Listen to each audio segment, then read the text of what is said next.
but then it went down. So apparently now the water should be, again, it's all water. But it just seems that Fukushima is facing problems on several fronts. I mean, just how worried should people be within Japan? If things are going as they seem to be going, it's not only people in Japan should be worried.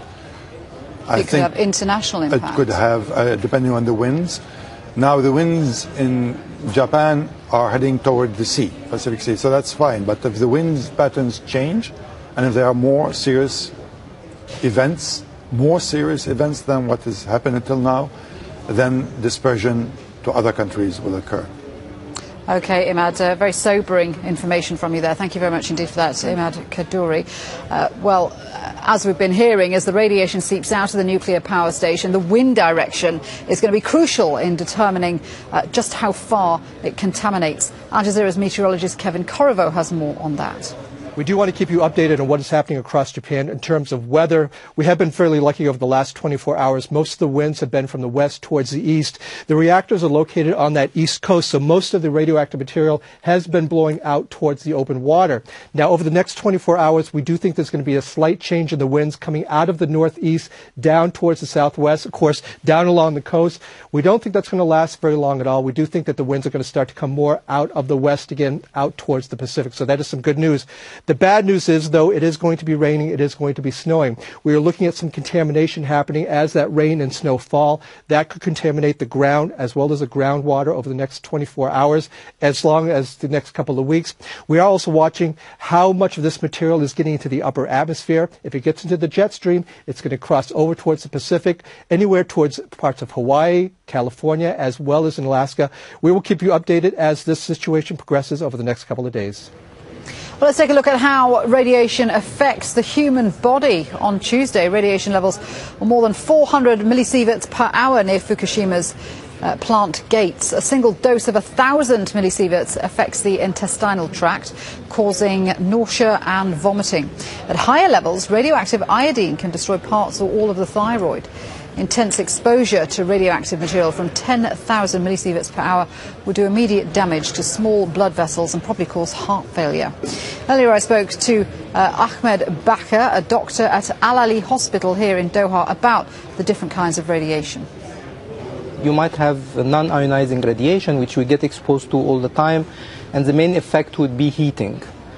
It can damage if you get overexposed, like people who do sunbathing, they get exposed to non-ionizing radiation, suntan, yeah. And the heating effect can really damage, and even can, if they were not well protected, can go to functional changes, cancer transformation. And there is normal background radiation as well that occurs naturally, isn't there?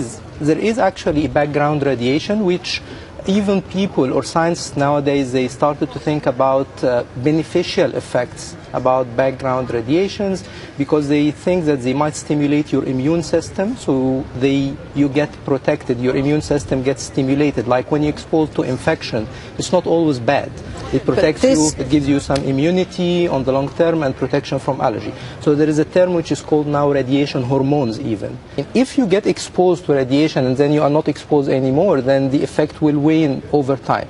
But however, if you keep exposed, the time factor is important. You have to multiply the dose of radiation by the time you get exposed. Like if you are living in an area around Chernobyl in '86, or there was also in the US, in Pennsylvania in '79, the 3 Miles Island, I think, reactor when it had a problem. People living around, the longer they stay, you have to multiply the amount of time by the dose of radiation, and then this will increase the effect. Now, the economic cost of the disaster is also enormous, and it's going up by the day. On Tuesday, Japan's main stock market suffered its third biggest one-day fall on record. The Nikkei closed just over 10.5% down after falls of 6% on Monday. The central bank has announced another $98 billion is available to boost the economy. That's on top of the $183 billion it announced on Monday. Nearly 500,000 people have been evacuated from their homes. Florence Louis reports on those who are trying to contact family and friends. It's difficult to believe anyone could have survived this. the fishing port of Minami Sanriku wiped away. 10,000 people still unaccounted for. Shuji Nikaido and his daughter track through the debris, searching for loved ones. My wife and elder sisters were all safe, as well as my in-laws, so I'm searching for my remaining relatives. For hours they walk, past flattened houses and unrecognizable streets. Finally, their efforts pay off.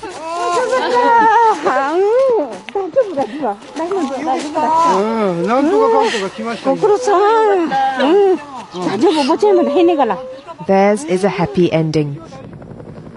Across the devastated region, there are emotional reunions for the lucky few. But for many others, the search continues. This couple have been going from building to building, looking for their grandchild. They leave empty-handed. This man's wife is still missing. He carries her photos with him, hoping to find someone with news of her. For survivors, their future is uncertain. Living in shelters, they endure the cold and cramped conditions. I'm worried about how long I have to stay here. I want to see my relatives. The mayor of Minami Sanriku, who barely survived the tsunami himself, appeals for aid. He says the survivors need food and water. The scale of the devastation means it will be a long time before they can return home. Florence Louis, Aljazeera. Well, do stay with us for our continuing coverage of the disaster in Japan. Our teams on the ground will bring you the very latest developments on the nuclear crisis, and we'll also be bringing you human stories as rescuers search for the tens of thousands of people still missing.